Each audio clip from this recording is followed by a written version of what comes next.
are in for a real treat here. If you have not heard of Jim Dreyer before, then I think you may have had your nose buried in something other than the media, the newspaper, or some kind of form of communication, because this gentleman is incredible. A credible story, incredible individual, and some incredible causes. And we want to welcome him to Lakeshore Family. Thanks for joining us and just really kind of delighting us with your presence here. Oh. It's so great to have you here. Now, there may be some folks out there that may be wondering who Jim is, as well as if they do know you, a little bit as to a bit of your personal history. Can you give folks a little flavor for who Jim Dreyer is? Oh, absolutely. And Wendy, happy to be on dry land and certainly happy to be here. First of all, my name, Dreyer, is probably one of the biggest oxymorons there ever was. I was going to say, for what you've accomplished, absolutely. Because few people are as wet as often as I am. Mm-hmm. But the part of the story that a lot of people may not know is, oftentimes people say to me, well, Jim, you were probably a swimmer in school, you probably swam through college, and that's not true at all. In fact, I had a near drowning when I was a child, when I was 3 years old. Oh, no kidding. My sister pulled me out of the water, found me floating face down in the water, and I make sure she gets a birthday card and a Christmas card every year. Yeah. She saved my life. But I had a lifelong fear of water. Water was by far my life's greatest fear. And you grew up in this area? Correct. I'm from Byron Center, Michigan. Okay. So you're in the Lakeshore water-based region here, and a fear of water from age 3 on. Right. Living in the Great Lakes and having a fear of water doesn't really mix very well, because you're always around some of your fun activities. Oh, right. You're always around the water, and your friends are out, in the water, and then, it's kind of embarrassing when I wouldn't go in, past thigh deep in the water. So finally, when I was 32 years old, and it was 1996, so viewers who can do math can figure out how old I am, but please don't do the math. Don't do the math. Okay. I decided to take beginner swimming lessons. And I started, with lessons. This is what they teach the little kids, the first and second graders. And that's the modest beginnings that I had. And that was at age 32. At 32 in 1996. And wow, 2 years later in 1998, I set my first world record swimming across Lake Michigan. So as unlikely as all that would seem, it shows you absolutely anything's possible. That is incredible. That's how I got my start. Very modest beginnings. You went from a fear of swimming to setting the first world record. Help me understand, how does somebody build that bridge of just beginning, and all of a sudden, was it something that just inspired you that said, you know what, I've overcome this fear and now this is my next goal, or where did that goal come from? Well, all along I wanted to take swimming lessons because water represented my life's biggest fear. And I thought, if I can control my life's greatest fear, any other hurdle I face in life is going to seem that much smaller. And furthermore, I also really, really admired triathletes. And I'd been an athlete all my life.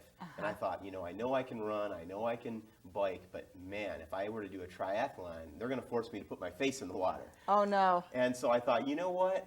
I want to do a triathlon. My original goal was to do a triathlon.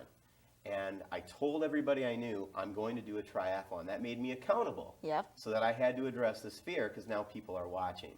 And I took these swimming lessons, and people started to notice. They said, Jim, you have this uncanny ability. You can just swim, and you go, and you go, and you go, and you don't tire.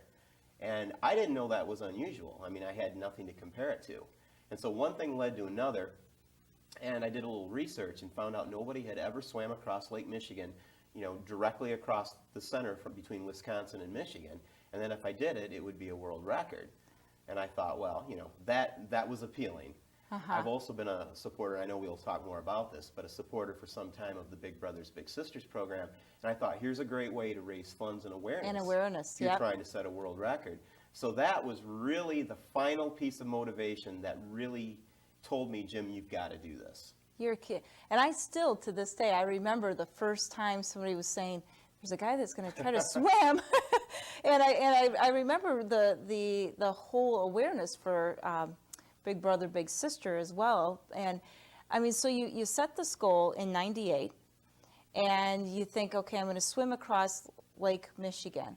how do you even begin to train for something like that? I mean, is it that just, you just don't decide the next day to go out and do this? You ask a very good question, because I surrounded myself with some great people. Mike Landis, I still consider him my swimming coach today. In fact, he works for one of your sponsors, Evergreen Commons. And he taught me to swim. Okay. You know, I'll be forever grateful. David Paschke from Harvest Health is my sports nutritional specialist. So I surrounded myself with some great people. But the fact is, you couldn't check a book out of the library to learn how to do this stuff, because I was the first one to do it. So even for Mike and even for David, it was a stretch. And they told me, you know, we've learned more working with you than all of our years of college combined, because it was a new application for everything they've learned. And there was a lot of trial and error, you know, tweaking the nutrition plan, tweaking the training. And, you know, even to this day, we're tweaking, you know, not as much as the early days. But every year, my nutrition plan is a little bit different than the past year. My training is just a little bit different. So, you know, you continue to learn and you continue to improve. It's a never-ending thing. Well, for an elite athlete like yourself, I mean, it's just, to think about going from a non-swimmer to a swimmer is one step, but then taking that and saying, I'm going to apply this to this first goal and set a world record here is just incredible. You did that in 1998. Tell us a little bit of what's evolved since then, because you have not stopped there. It's been one record after another record after another record, and just a little bit kind of a chronological, if you will, in regards to what happened after that first big step. Yeah, there's been a dog and pony show every year for the last 8 years, so that's what I've been doing with my summer vacations.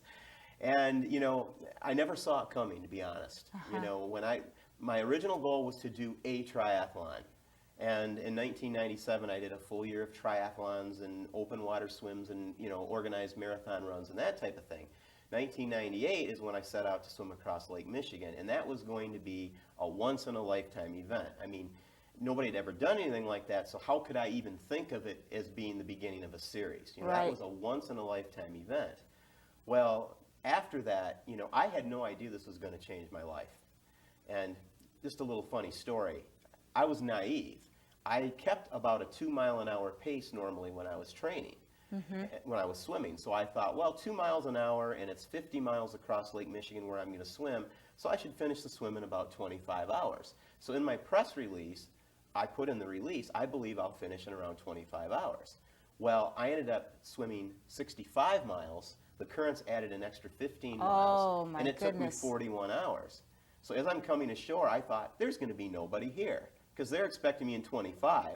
I'm going to show up to an empty beach. I'm going to have to knock on somebody's door and borrow the phone to call for a ride. And to my surprise, there was hundreds of people. You know, all the media was there. The beach was just full, and my life was changed from that point on. And I never saw that coming. Better and more important than that, the Big Brothers Big Sisters program. They really had a jump. They grew about 50% that year. That year alone? That year. Oh, my goodness. It was amazing. And so then they asked me, well, what are you doing with your summer next year? And I thought, well, this is too good to be true. You know, there's other Great Lakes. You know, there's that puddle of water on the other side of the state, Lake Huron. And so that was my goal for 1999, and then a series evolved. Just incredible. I want to make sure that we highlight a little bit about the Big Brothers Big Sisters program here. That was something that you wanted to raise some awareness of, and tell us a little bit about that organization, if you will, in case someone's not familiar, and why that was such an organization so close to your heart. Big Brothers Big Sisters is a tremendous organization, and it's volunteer driven. You know, without volunteers, we wouldn't have a program. And so, you know, where I'm out grabbing some headlines, you know, setting these world records, I wish the Big Brothers and the Big Sisters of the program could get a few headlines, because they're the real heroes in the deal. They're literally changing lives and providing brighter futures for children. And what Big Brothers Big Sisters is it's a mentoring program. And every child served by the program is considered at risk. Now, that doesn't mean these children come from unhappy homes. You know, that's certainly not the case in most of the cases. But oftentimes they're living with just mom or they're living with just dad, and they could really benefit from the positive influence of another adult role model. Okay. You know, I mean, especially in today's day and age, a single parent really has their hands full. And so it really helps out that single parent too. But anybody can do this because you're not asked to be a surrogate parent. You know, you're asked to be a friend. And really what happens is you're providing mentorship and positive influence through your friendship to this child. And you're not there to be a miracle worker. You're being their friend because you want to be. And suddenly this child's self-esteem is almost always boosted by this. Here's this adult who's spending time with me because they want to. Maybe I am an important person after all.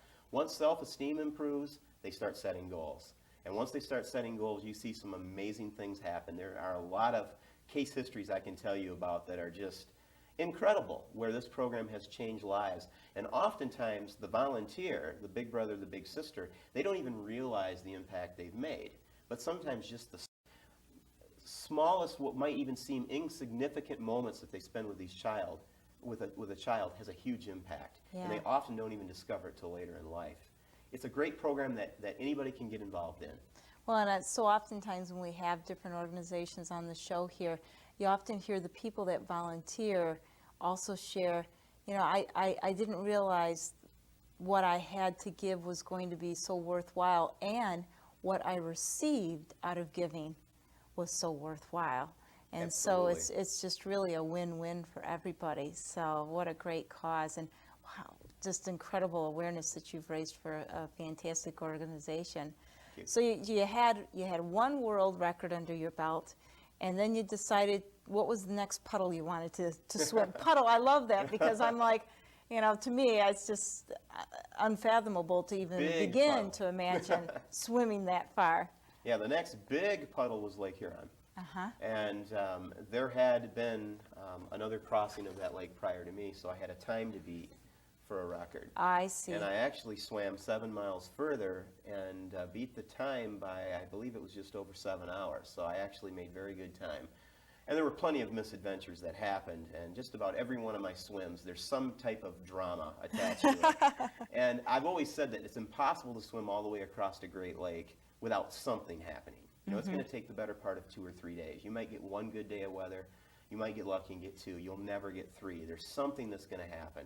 At the end of that Huron swim, I got separated from my support boat and had to find my way to shore without nutrition, you know. So I was left alone, and my body started to shut down. And I made it, but I was on fumes. And they were when I came out of the water, they were actually searching for my body, if you can believe that. Oh, boy. It's like showing up at your own funeral. Kind of strange. So that was and you walked out, and did you end up where you were supposed to be that case? Okay. I did. Yeah, they had a human chain, and they were sweeping the swimming area looking for my body while the Coast Guard was out in deeper water looking for me. Oh, boy. So, and here comes Jim's ghost swimming on in. Rumors of my demise are greatly exaggerated. Oh, wow. Odd things like this happened to me. Yeah. Incredible. So that one was another record that you set, both in terms of time as well as distance. Correct.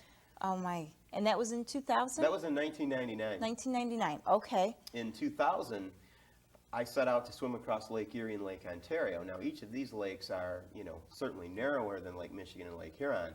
So I thought, well, how am I going to keep this interesting? Well, remember, I got my start as a triathlete, so I decided to do them as a solo triathlon. And I set a solo duathlon distance record swimming across Lake Erie, where I swam. It was 30.4 miles across. And then I got out of the water and immediately ran a 26.2-mile marathon through the beach sand. And no one had ever done anything like this. So that was a duathlon record. And a month later, I came back and completed Lake Ontario as part of a solo triathlon. And that involved a 26.2-mile marathon run again, once again through the sand. 130-mile bike ride, and then a 56-mile swim across Lake Ontario. I'm exhausted just listening to this. I mean, your level of fitness and commitment is just incredible. And so you did that in 2000. That was Erie and Ontario, Correct. Combined with this marathon and triathlon, you Yes, so it said. involved a bike segment, too. Okay. How long did that take you? The triathlon took 48 hours, 13 minutes. I guess I'm kind of like a woman who knows the birth weight of all of her children. I mean, I can tell you the exact distance and the exact time of every one of my events. Oh. But yeah, 212.1 miles total, and it took 48 hours, 13 minutes. Continuous. Incredible. And what came after that then? I mean, that was a big accomplishment as it is. Then 2001, I mean, where do you go from there? Yeah, you know, in the first 3 years, I crossed the first 4 lakes. Starting in 2001, began my quest for Gitchagumi, trying to get across Lake Superior. And that had been a thorn in my side for many years. Prior to my successful crossing this year, I made 5 attempts to get all the way across Lake Superior, and I failed 5 times to get all the way across. However, I set 3 world records in those attempts, which shows you the size of the quest. And I always like to say, you know, if you reach for the stars and you fall short, you might still reach the moon. And that kind of demonstrates that point. Yeah. But we had a number of things that went wrong. In 2001, we had this terrible storm that blew us 20 miles off course. 2002, the water dropped to 37 degrees and I nearly froze to death. Oh. I actually got to the point where my heart stopped circulating blood to my legs, and my legs became temporarily paralyzed. They got me to the hospital and my kidneys had shut down, so they got me there just in time. But I had set a new distance record by 1 mile when they pulled me from the water. So it's tough for the crew too to know what to do. I was going to say, I mean, it's you as an individual that's out there, but you also have a team of people in that case that was, in a way, responsible or at least aware of and needing to attend to. So it's you, but there's a whole nother group of people that are associated with this. We're very much so. I call them Team Dreyer. They're my team. They're great. And really, we're responsible for each other. You know, they're certainly responsible for me, and they take good care of me. But when the weather gets rough, I'm also responsible for those 8 to 10 other lives that are on the boat, which is something I don't take lightly. No.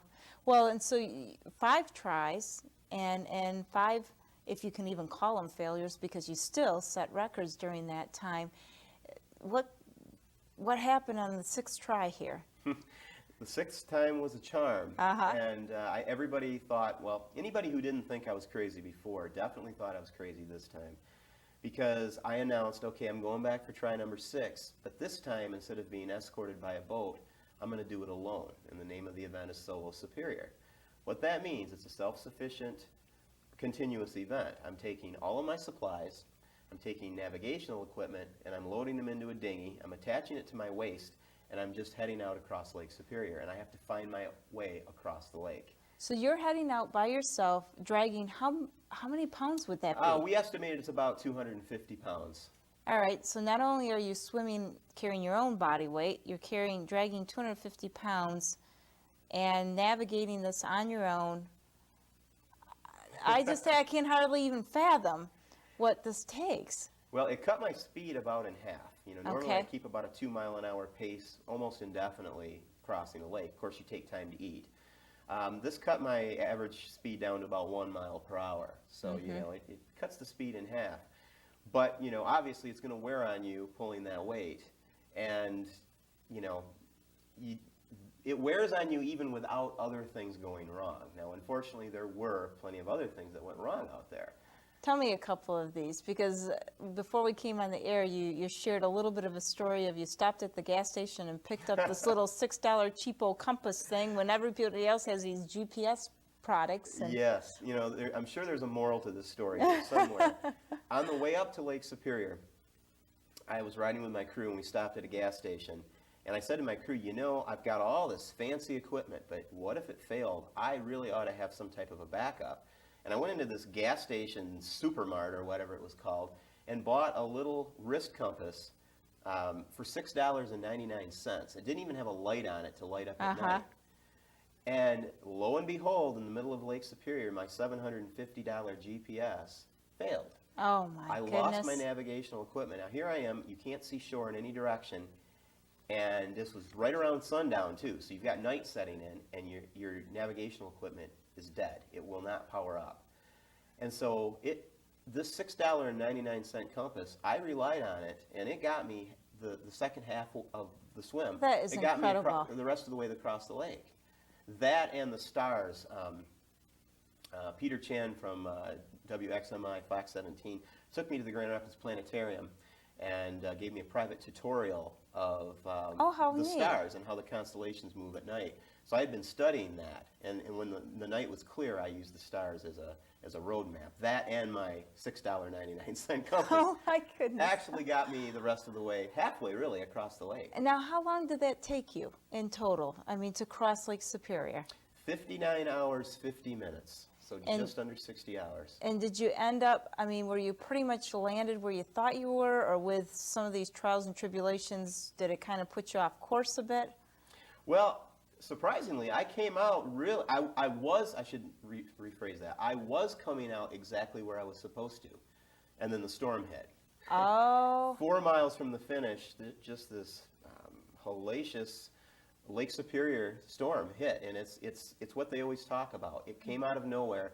In fact, my Peter Chan told me, he said he tried to warn my crew, and he said this storm built in less than 20 minutes. It went from No bright kidding. sunny to these monster thunderheads in less than 20 minutes, and we had 60-mile-an-hour winds. We had 15-foot waves, and we had lightning striking everywhere. And I'm 4 miles from the finish line. You know, and up until that point, I thought it was in the bag. I Yeah. was planning what I was going to say. I was planning my celebration, and I should know better than that. Lake Superior makes you earn every inch. Oh, my It's goodness. not over until it's truly over. And so that storm drove me about 2 miles further north than where I was going to come out. And my crew and the media, they were gathered at the end of the only access road to Cape Gargantua. And you are really literally out in the middle of nowhere. And so I was 2 miles past that, and I actually landed on the side of a sheer rock cliff. And I couldn't even get all the way out of the water. And so I touched the side of the cliff, and I think I had about 3 seconds to celebrate because my dinghy was still trailing behind me in the water. And the storm-driven rip current grabbed a hold of the dinghy, knocked me right off my feet, and pulled me back out to sea. Oh, no. And then I was actually rescued by a boat. Okay. Thank God. Tom Farnquist from the Great Lakes Shipwreck Museum had come across the lake just to watch me finish. He didn't know what a critical role he was going to play. He probably saved my life at the end. At the end there. Jim, you are just one incredible individual, an inspiration to so many. Somebody out there may be looking at this and thinking, maybe sitting in their lazy boy chair and going, wow, can't believe this guy has done this so many times. I mean, what words of wisdom somebody might be thinking that maybe it's not quite swimming across Lake Superior, but an obstacle that they might be facing personally or physically or such. Any words of wisdom that you might have to share with our audience? Yeah, you know, I would say this. You know, when you're a child, you dare to dream. And kids believe they can grow up and do whatever they want, accomplish whatever they want. And they've got no reason to believe otherwise because they're great at visualizing their success because they act it out when they're playing. What happens when we get a little older is sometimes society steps on our dreams a little bit. You know, we don't stop dreaming, but we stop lending credibility to our dreams. And I would say to people, dream like a child, but you're an adult, so you've got one big advantage. You can dream like a child, but with the logic of an adult, and lend credibility to your dreams. It is never too late. You know, and procrastination is one of the worst things. Start today and lend credibility to your dreams, and just start working toward your goal in bite-sized pieces. You know, there's truly nothing that you can't accomplish. But you need to recapture those dreams that you had when you were a child and lend credibility to it. Yep. Well, I'll tell you, you are an inspiration to so many, and a real blessing to the Big Brother, Big Sister program for all that you've done for that organization as well. Thank you. I want to let people know that if they're interested in hearing more about your story, it's www.swimjimswim.org. That's correct. All right. Just like Run Dog Run. All right. And one more thing. What's next for Jim? What's around the corner for you? I mean, my goodness, I can't imagine. I can't even imagine what you might be thinking next. Well, I will admit, this will be tough to top. And Yeah. I do try to raise the bar every year. One thing is when you're trying to raise funds and awareness for a cause, you know, it's very important to keep up the interest, keep the media interest, keep the story in front of people so that people will support the causes.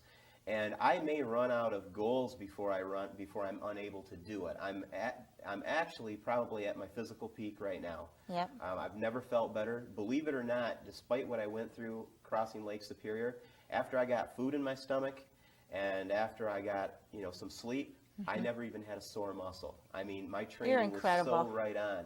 So I'm in the best shape of my life, and I see great things happening with big brothers, big sisters. That's what keeps you going in your darkest hours, which makes me want to do something else.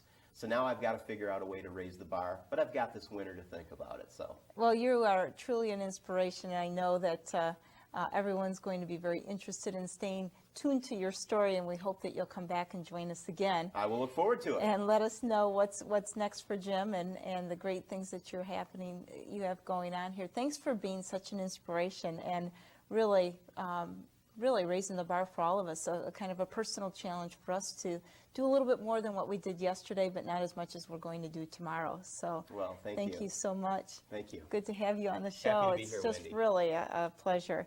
And with that, we want to also thank you for tuning into Lakeshore Family, because without you, our audience, there would be no show. So we want to make sure to invite you to contact us here at the studio. Let us know what you think and what kind of special individuals or topics that you'd like us to feature on the show. Until next time, we encourage you to stay well informed, stay tuned, stay well, and make sure that you are always listening to Lakeshore Family for things for people who live, work, and play in West Michigan.